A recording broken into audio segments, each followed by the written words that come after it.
12,000 అడుగుల ఎత్తైన హిమపర్వతాల్లో సాగే చార్ధామ్ యాత్ర ప్రారంభం కావడంతో భక్తులు పోటెత్తుతున్నారు. ఉత్తరాఖండ్లో కొలువున్న గంగోత్రి, యమునోత్రి, కేదార్నాథ్, బద్రీనాథ్ క్షేత్రాలను చార్ధామ్ గా పిలుస్తారు. ఏడాదిలో 6 నెలలు మాత్రమే తెరిచి ఉండే ఈ ఆలయాలను దర్శించుకునేందుకు భారీగా తరలివస్తున్నారు. తమ జీవితంలో ఒక్కసారైనా చార్ధామ్ యాత్ర చేయాలని హిందువులు భావిస్తారు. అందుకోసం ఎంత కష్టమైనా ఆ పరమేశ్వరుణ్ణి, మహావిష్ణువుని దర్శించుకునేందుకు వస్తారు. ఎత్తైన హిమగిరుల మధ్య సాగే ఈ చార్ధామ్ యాత్ర కేవలం ఆధ్యాత్మికంగానే కాక సాహస యాత్రలానూ సాగుతుంది. చార్ధామ్ యాత్రలో భాగమైన ఈ ఆలయాలు ఎప్పుడూ మంచుతో కప్పబడి ఉంటాయి. భక్తుల కోసం ప్రతి ఏటా అక్షయ తృతీయ నుంచి దీపావళి తర్వాత వచ్చే యమద్వితీయ వరకు 6 నెలల పాటు తెరిచి ఉంచుతారు. దీంతో ఈ చార్ధామ్ కొండ ప్రాంతాల్లో భక్తులు గంటల తరబడి వేచి చూస్తున్నారు. పెద్ద సంఖ్యలో భక్తులు వస్తుండటంతో కిలోమీటర్ల మేర క్యూ లైన్లు నిలిచిపోతున్నాయి. చార్ధామ్ యాత్రకు కేవలం భారతదేశం నుంచే కాక విదేశాల నుంచి కూడా భక్తులు వస్తుంటారు. గతేడాది శీతాకాలంలో నవంబర్లో ఆలయం మూసివేసిన తర్వాత అక్షయ తృతీయ పండుగ సందర్భంగా ఆలయాల తలుపులు తెరిచారు.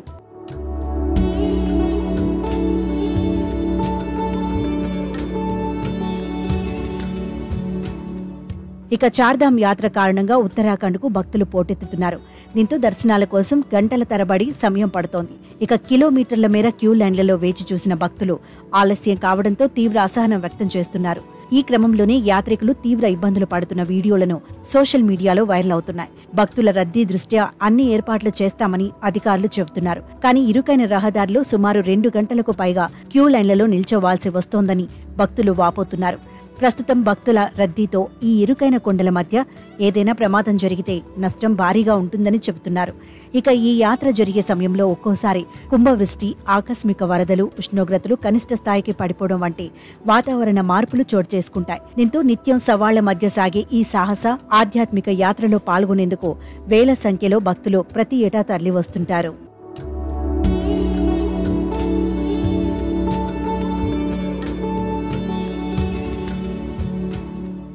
ఓవైపు ఎత్తైన పర్వతాలు, మరోవైపు దట్టమైన లోయ మధ్య చార్ధామ్ యాత్ర కొనసాగుతుంది. యమునోత్రి యాత్ర పూర్తి చేసుకున్న భక్తులు అక్కడి నుంచి గంగోత్రి చేరుకుంటారు. పర్వతాల మీదుగా వెళ్లిన భక్తులు గంగానది జన్మస్థలమైన గంగోత్రిని దర్శించుకుంటారు. ఇక జ్యోతిర్లింగాలలో ప్రముఖ ఆలయమైన కేదార్నాథ్కు భక్తులు గౌరీకుండ్ వరకు వాహనాల్లో వెళ్లి అక్కడి నుంచి కాలినడకన లేదా గుర్రాలు, డోలీ సహాయంతో 14 కిలోమీటర్ల దూరంలో ఉన్న ఈ క్షేత్రానికి చేరుకుంటారు. కేదార్నాథ్ను దర్శించుకున్నాక భక్తులు చార్ధామ్లో మరో ఆలయమైన బద్రీనాథ్ ఆలయానికి చేరుకుంటారు. కేదార్నాథ్ నుంచి 75 కిలోమీటర్ల మేర కిందకు దిగి జోషిమఠ్ వైపు అలకనంద నది వెంబడి వాహనాల్లో పర్వతాలపైకి ప్రయాణిస్తే బద్రీనాథ్ ఆలయాన్ని చేరుకోవచ్చు.